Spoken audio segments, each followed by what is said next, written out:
বন্ধুরা, আজ আমরা আলোচনা করব এমন একটি বিষয় নিয়ে যা বাইরে থেকে দেখলে আপনার আমার সাধারণ বলে মনে হতেও পারে, কিন্তু ভিতরে ভিতরে রাজনৈতিক ও অর্থনৈতিক প্রভাব বহু দেশের জন্যই গুরুত্বপূর্ণ। আজ আমরা আলোচনা করব ভারত রাশিয়া সম্পর্কের বিবর্তন নিয়ে। একটি ঐতিহাসিক ও কৌশলগত বিশ্লেষণ ভারত ও রাশিয়া সম্পর্কে কোনো সাময়িক রাজনৈতিক সমীকরণ নয়, বরং এটি গত 7 দশকেরও বেশি সময় ধরে গড়ে ওঠা এক অবিচ্ছেদ্য এবং বিশেষ কৌশলগত অংশীদারিত্ব। 2025 সালে এসে যখন বিশ্ব রাজনীতি চরম মেরুকরণের মধ্যে দিয়ে যাচ্ছে, তখন এই সম্পর্ক কেন এত শক্তিশালী তা বুঝতে হলে আমাদের ইতিহাসের পাতায় ফিরে তাকাতে হবে। এই বন্ধুত্বের সবচেয়ে বড় পরীক্ষা হয়েছিল 1971 সালের বাংলাদেশের স্বাধীনতা যুদ্ধের সময়, যখন আমেরিকা এবং ব্রিটেন তাদের নৌবাহিনীকে ভারতের বিরুদ্ধে মোতায়েন করেছিল।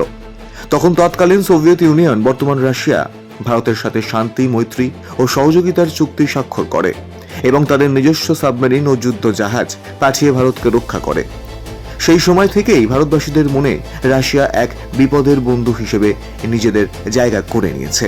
এই ভিডিওতে ঢোকার আগে একটা ছোট কথা জানিয়ে রাখি, এই ধরনের জ্ঞানভিত্তিক রাজনৈতিক অর্থনৈতিক বিশ্লেষণ যদি আপনার ভালো লাগে তাহলে ভিডিওটা লাইক করুন, শেয়ার করুন এবং পলি ইন্ডিয়া বাংলা চ্যানেলটিকে সাবস্ক্রাইব করে রাখুন, কারণ এখানে কথা হয় স্লোগানের নয়, স্ট্র্যাটেজির।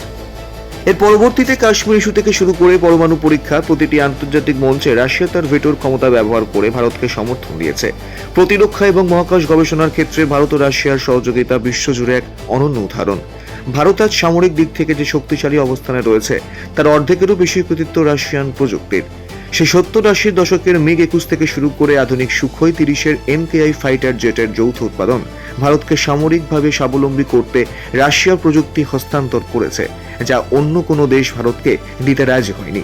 বিশেষ করে S-400 মিসাইল সিস্টেমের চুক্তিটি 2025 সালে ভারতের আকাশ সীমা রক্ষায় সবচেয়ে বড় কবচ হিসেবে কাজ করছে।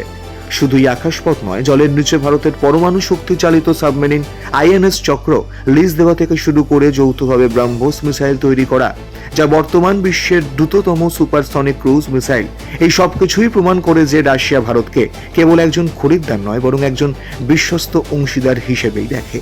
মহাকাশ গবেষণায় বা ইসরোর সাফল্যে রাশিয়ার অবদান ভোলা অসম্ভব। 1991 সালে যখন পশ্চিমী বিশ্ব ভারতকে ক্রায়োজেনিক ইঞ্জিনের মতো স্পর্শকাতর প্রযুক্তি দিতে অস্বীকার করেছিল, তখন রাশিয়া তাদের গ্লাভকসমস সংস্থার মাধ্যমে ভারতকে কেবল ইঞ্জিন দেয়নি, বরং আজকের গগনযান মিশনের মহাকাশচারীদেরও প্রশিক্ষণ দিয়েছে তাদেরই দেশে। বর্তমান সময়ের সবচেয়ে আলোচিত বিষয় হল ইউক্রেন যুদ্ধের প্রেক্ষাপটে ভারতের অবস্থান এবং রাশিয়ার সাথে ক্রমবর্ধমান তেল ও জ্বালানি বাণিজ্য। 2022-23 সাল থেকে যখন পশ্চিমী দেশগুলো রাশিয়ার উপর কঠোর অর্থনৈতিক নিষেধাজ্ঞা আরোপ করে, তখন ভারত তার জাতীয় স্বার্থকে প্রাধান্য দিয়ে রাশিয়ার সাথে বাণিজ্য আরও বৃদ্ধি করেছে। 2024-25 অর্থবর্ষ নাগাদ দুই দেশের দ্বিপাক্ষিক বাণিজ্য $66 বিলিয়ন এক অভাবনীয় উচ্চতায় পৌঁছেছে। ভারত আজ রাশিয়ার কাছ থেকে বিপুল পরিমাণ অপরিশোধিত তেল এবং পটাশ সারের বৃহত্তম ক্রেতাদেরও একজন। এতে ভারত যেমন কম মূল্যে জ্বালানি পাচ্ছে, তেমনি রাশিয়ার অর্থনীতিও সচল থাকছে। এই বাণিজ্যের পথকে আরও সুগম করতে চালু হয়েছে ভ্লাদিভস্টক চেন্নাই মেরিটাইম করিডোর এবং international north south transport corridor INSTC। আগে ইউরোপ হয়ে সুয়েজ খাল হয়ে পণ্য আনতে যে 40 দিন সময় লাগত, এই নতুন রুটের ফলে তা মাত্র 16 থেকে 20 দিনে নেমে এসেছে। এটি কেবল বাণিজ্যের পথ নয়, এটি ভারতের জন্য মধ্য এশিয়ায় প্রবেশের এক নতুন ভূরাজনৈতিক চাবিকাঠিও বলা চলে। পরমাণু শক্তির ক্ষেত্রেও রাশিয়া ভারতের এক নির্ভরযোগ্য সহযোগী। তামিলনাড়ুর কুদানকুলাম পারমাণবিক বিদ্যুৎ কেন্দ্রটি রাশিয়ার সরাসরি সহায়তায় তৈরি হয়েছে, যা ভারতের ক্রমবর্ধমান বিদ্যুৎ চাহিদা মেটাতে বিশাল ভূমিকা রাখছে। এমনকি 2026 সালে এসেও রাশিয়া ভারতে আরও নতুন 6টি পারমাণবিক রিঅ্যাক্টর স্থাপনের প্রতিশ্রুতি দিয়েছে। ভারতের মেক ইন ইন্ডিয়া প্রকল্পের অধীনে AK-203 অ্যাসল্ট রাইফেল উত্তরপ্রদেশের আমেঠিতে তৈরি করা হচ্ছে, যা ভারতের সেনাবাহিনীর আধুনিকায়নে এক বড় পদক্ষেপ। বৈশ্বিক কূটনীতির ক্ষেত্রে ভারত বর্তমানে একটি কৌশলগত স্বায়ত্তশাসন, যাকে ইংরেজি পরিভাষায় স্ট্র্যাটেজিক অটোনমি নীতি মেনে চলে।